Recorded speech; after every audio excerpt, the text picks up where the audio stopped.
Today, it's 61. Is that El Nino? I don't know.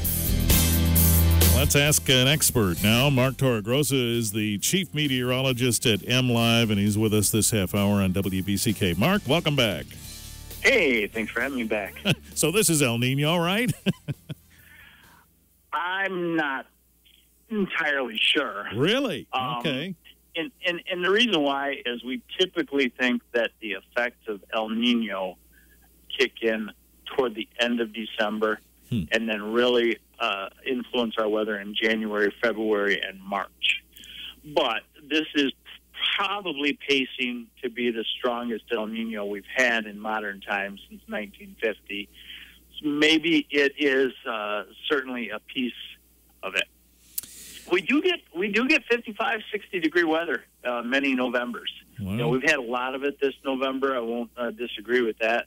But I'm not sure that this is El Nino, and I'm not sure that you're not going to be really surprised at how wintry it is second half of November and first half of December, at least, maybe. So we're trending more seasonal, you're saying, in the next few weeks? Yes, more towards seasonal. I still think we're going to average above normal as far as temperatures go, but we're going to finally start to get flirt with some chances of wintry-type weather. And when I look back at the strong El Nino winters, the most anomalous part of the winter as far as having winter-like weather was the very early part, late November, first 2 or 3 weeks of December. So if we get something that's abnormal, it probably will be in this first part of winter. All right. Now we're looking at Saturday and saying maybe there'll be a little bit of measurable snow. That would be the first time for us here in Southwest that we've seen that. And as I look at the big forecasters this morning, they seem to be backing off on that. Still 35 is above freezing, so we have a chance to mix some rain in with that, right? Yes. I took the last 2 days off to get projects done outside, you know, mow the lawn one last time, weed whack, blow the irrigation lines out, stuff like that. But also secretly, I was trying to avoid having to face a snow forecast. And now that's what I'm sitting down right now doing is writing up a post for MLive. And my headline reads, accumulating snow coming to Michigan, odds are stacked against it. Really? Why? Yes. First one you mentioned, 35 degrees. Doesn't take a meteorologist to figure out that, it's tough to get a lot of accumulating snow at 35 degrees. You're exactly right there. Number 2 reason, the meat of the storm is coming during the middle of the day. Sun is still up. The sun still has power. You're still 5 degrees warmer during the middle of the day than you are at night. The lakes, Lake Michigan, solidly 48 to 53 degrees still. Lake Huron, 45 to 50 degrees. Lake Superior in the 40s. The soil temperatures right now are in the mid-50s and would have to cool down to below freezing to support snow. And we're not going to have really that cold of air on Thursday or Friday to get it down that low. Well, all of that those makes things stack against, at least for southern Michigan, at least for Grand Rapids south and east, a significant accumulation of snow. And I think the trend is going to be going north, north, north with that rain-snow line, and it'll probably wind up in the UP somewhere by the time we're done in the next 2 days or so. Interesting. All right, we're talking with Mark Toregrossa at MLive. Back in a moment to talk about what El Nino really means and if it is going to focus in the first part of next year, what does that mean for us? We'll talk about what we can at least speculate about coming up in a few minutes. WBCK, Richard Piet Show on Wednesday, and Mark Toregrossa is with us, Chief Meteorologist at MLive, arguing against the idea of a lot of accumulating snow. You know, you spoke to us a second ago about that, and that was what was on my mind was, geez, the ground has to be fairly warm. We have not had much cold weather. It's the soil temperature at the surface right now is about 50 to 55 degrees. You could actually plant some seeds of certain warm season crops like corn and probably get it to germinate if it were to stay like that for several days. Oh my gosh. All right. But you said before the break there, though, that the trend, the indicator anyway, for the last part of the month and beginning of December is a little bit more seasonal. Yeah, I think so. We've got some storm systems. What's happening is each storm system comes our way, we get about 3 or 4 days of southerly winds, and we warm up. And that's really kind of strange in November, especially late November, because we tend to get more of a northwest to west wind, and we do not see many days of southerly wind. Now, going into next week, we have another storm system coming, and it looks like it's kind of centered on Thanksgiving or maybe the day after. Still, that's really low confidence, but we get a southerly wind ahead of it, so at least we can get into the 30s and 40s, probably deal with rain for the first half of the holiday travel period, and then we might have to deal with our first lake effect, some accumulation type snow, second half if colder air can move in. And that is what we've heard about El Niño, that it affects the Great Lakes with less lake effect. Is that true? Yes, because of the warmer temperatures, you don't get the temperature contrast from the lake water to the air above, and that temperature contrast is one of the things we have to have for lake effect snow. So when you're milder in the winter in Michigan, it's a no-brainer. You're probably less snow. 2 reasons. Some of that snow is in the form of rain or melts, and the second reason is the lake effect is cut down. So actually, when you look at El Niño winters and snowfall, if you start in the southeast of Michigan and go to the northwest all the way up in the UP, the snowfall compared to normal gets less and less as you go north and west because of that lake effect component. And so we certainly have heard, though, that this El Niño is one of the strongest ever. You mentioned it, too. Are you confident, then, that given the setup you see now, we'll have a typical outcome from El Niño? I'm getting more confident. I will be confident when we get to Christmas Day. Okay. Because I think if we see a bizarre, mild pattern for the 2 weeks after Christmas Day, which we can see ahead that well on the computer models, then I think we say, yeah, this is going the way it should be. But right now, it looks like it's going the way it should be, and right now, my inkling is it's going warmer than we think it will be. Ooh. And here's the other thing I want to emphasize. I was in an office yesterday, and I overheard somebody talking, are you going to Florida this winter? And then the lady said, well, I don't know. We might go to Arizona. We might just go to Tennessee. Well, they say it's going to be a warm winter here. Maybe not go anywhere. I don't like the word warm winter. I like warmer than normal.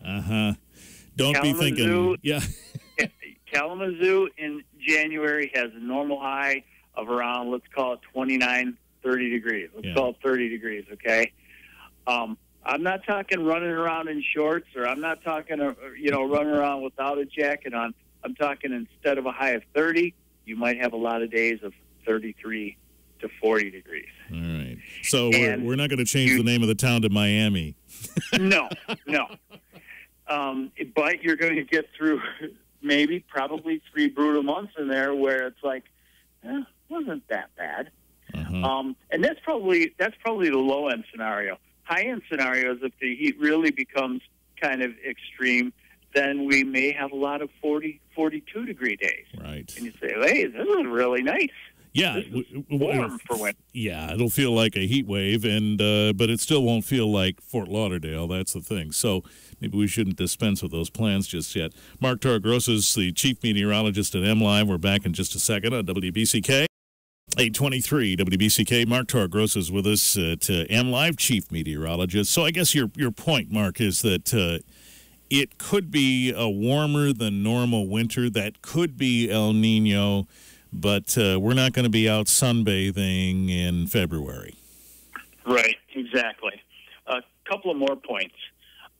Again, if we get anomalous winter weather, I think it's early. And so at December 1st, I just fear that I got to answer all these questions. Well, what happened to our warm winter? In my mind, this El Niño and winter forecast will not be right or wrong until we get to March 1st. Yeah.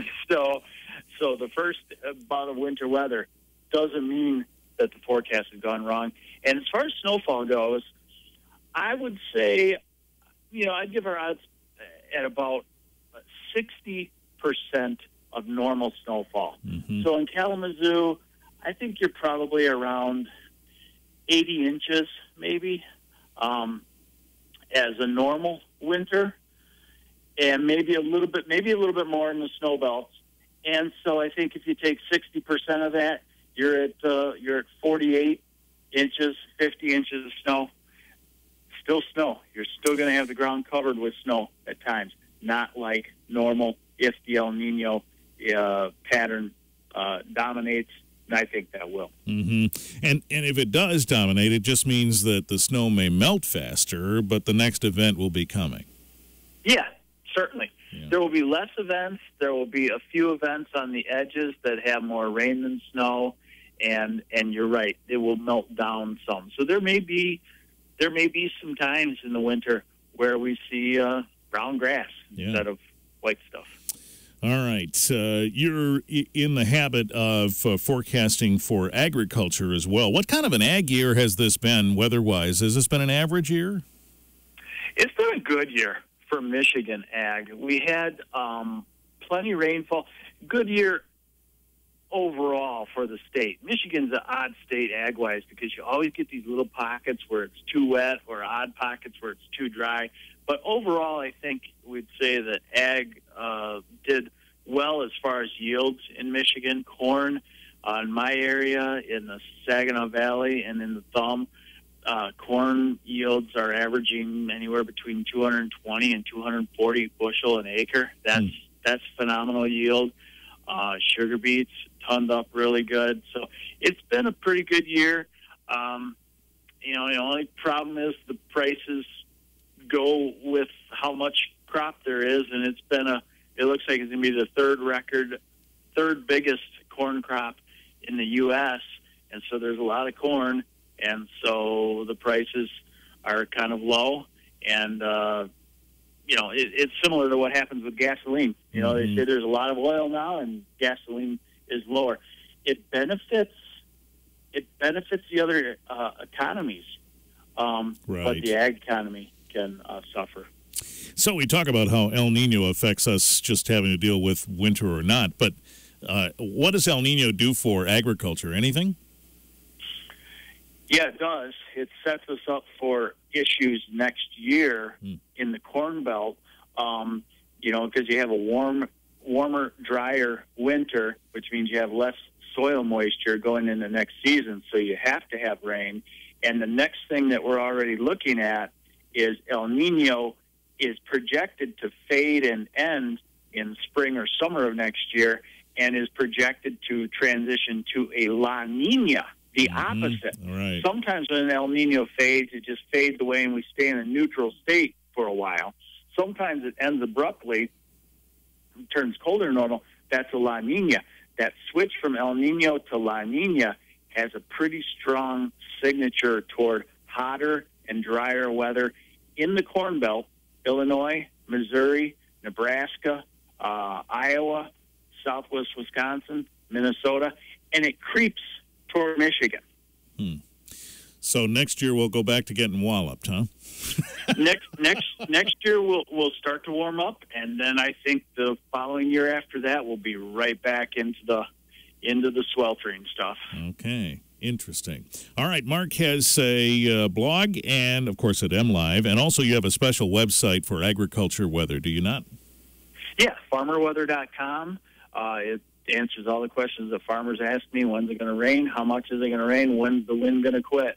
And I have an iPhone app and an Android app. On the App Store for the iPhone, just search 2 words, farmer weather, and you'll see it.